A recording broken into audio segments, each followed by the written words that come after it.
હાલમાં જે નંદીગઢની અંદર નંદીઓના મોતનો જે મામલો છે ત્યારે ટેલિફોનિક જાણ કરતાં અમે કોંગ્રેસ ટીમ દ્વારા મુકેશભાઈ ગામીની અમે સ્થળ ઉપર મુલાકાતે આવ્યા ત્યારે ત્યાંના જે સંભાળેથી ભાઈ દ્વારા અવનવી વાતો જાણવા મળી. શું કામ મોત થયા, એના કારણ કોણ, એના જવાબદાર કોણ, એના માટે આપણી પાસે વિજયસિંહ છે જાડેજા પશુપાલક, એમને આપણે પોતે વિજયથી આ મોત થયું એ પછી તમે કેવી રીતે જાણ કરી અને કયા સમય કોણ લોકો આવ્યું? સાહેબ, એકચ્યુઅલી આ બનાવ બન્યો છે શનિવારે રાત્રે 3 વાગે બનાવ બન્યો. આ સંસ્થાની અંદર અમારે અહીંયા કને આ પશુભાઈ એજ્યુકેશન ચેરિટેબલ ટ્રસ્ટ 50 રૂપિયામાં અમે કામગીરી કરીએ છીએ.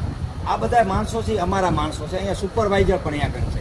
તો રાત્રે સુપરવાઇઝરને સિક્યુરિટીવાળા જાણ કરતા એ લોકો અહીંયા પોતે તપાસ કરવા આવેલા હતા. તો પશુ એકદમ ભાગાભાગી કરતા હતા કે એની કોઈ સીમા નહોતી કે કોઈ આમ કેમ હોનારત થયો ને એવું બધી એવી ભાગાભાગી થતી હતી. એની અંદર આશરે અમે રાત્રે જોતા ત્યારે 5 મરી ગયા હતા અને 6 થી 8 સિરિયસ જેવા હતા. એ અમને સવારમાં અમે અહીંયા આવી અને અમે બધું નિરીક્ષણ કરતા તો અમે એને 6 જણાને અમે સારવાર કરાવેલી હતી.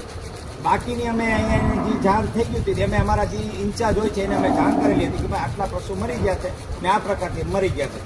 શનિવારે અમે એને રવિવારે અમે એને જાણ કરતા. રવિવારનો આખો દી કે અમારા પાસે સ્ટાફ નથી એટલે રવિવારે નહીં આવે.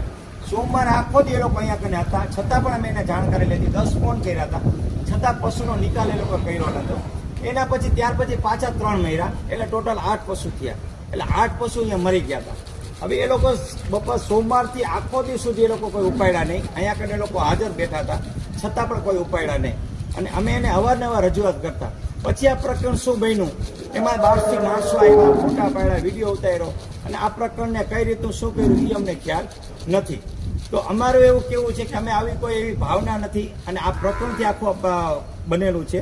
અને કોઈ પશુને આજ સુધીમાં આ લોકો તમે બધા ચેકિંગ કરવા આવ્યા છો, આમાં તમને ક્યાંય પશુ નબળો દેખાય તો મને બતાવો કે ભૂખો રાખતા હોય એવું. તમ તારે અમે આમાં બધું કરવા તૈયાર છે. અને અમારો આમાં વાંક હોય, એજન્સીનો સંસ્થાનો વાંક હોય. અમારી સંસ્થા છે પશુભાઈ એજ્યુકેશન ચેરિટેબલ ટ્રસ્ટ. અમે 50% ખર્ચ અમે ભોગવીએ છીએ. નગરપાલિકા ખાલી 50 જ આપે છે. આજે 140 રૂપિયા ભાવ છે મણનો. તો આપણે એક પશુના 15 કિલો ગણીએ ને સાહેબ તો એને આજે હું એમ કહું 100 રૂપિયાનો માલ છે. બરોબર.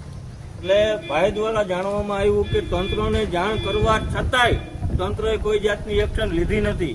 તો આ એક ખરેખર તમે ભાજપ સરકારના ભ્રષ્ટાચારની અંદર આ નંદીઓ ભોગ બની રહ્યા છે છતાં પણ તંત્ર કુંભકર્ણની નિંદરમાં છૂટેલું છે. જાણ કરવામાં આવે, 10 ફોન કરવામાં આવે છતાંય કોઈ પણ આ મરેલા પશુઓની સંભાળ લેવા માટે તંત્ર આવતું નથી. ત્યારે